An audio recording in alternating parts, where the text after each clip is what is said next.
Oh, kakabit natin dito. Ganun. No.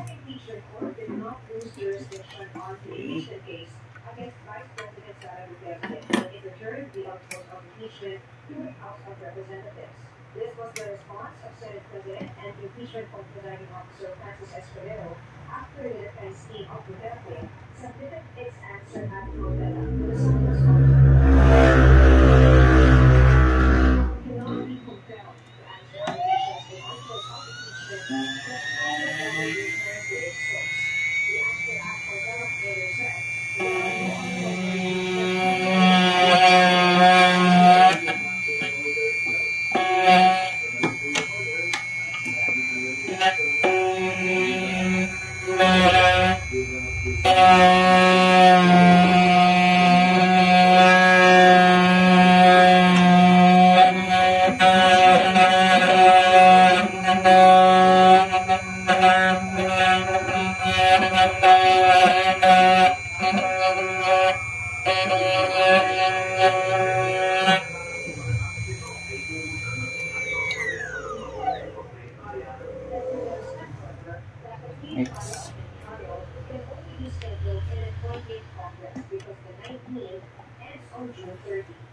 Hindi pwede mapursige ang trial dahil walang prosecutors mula June 30 hanggang July 28.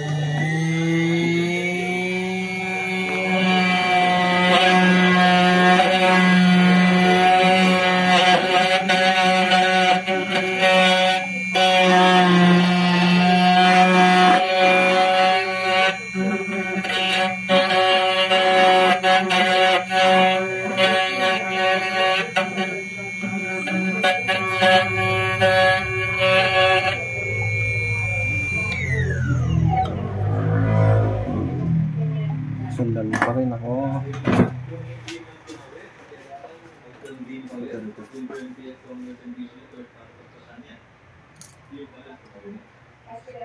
Hanggang natin na yung palito.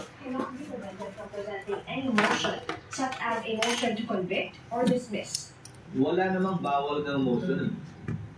Asa ba yung provision sa saligang batas o sa rules on impeachment na bawal ang ganito o ganyan klaseng motion?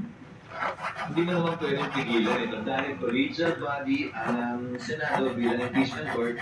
Vice President Sara Duterte said her camp responded to the impeachment complaint with caution instead of engaging in a bloodbath due to the advice of her lawyers. Hindi ko papairalin yung gusto ko over doon sa gusto ng abogado because that would mean I'm wasting my money paying my lawyers but not listening to their expert advice.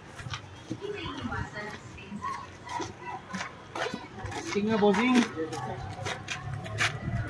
Oh, yan. Oh, testing itong dinuplicate natin.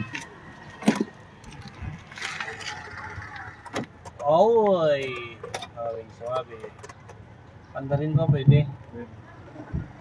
Kailangan i-clutch. Okay na. Cancel mo na.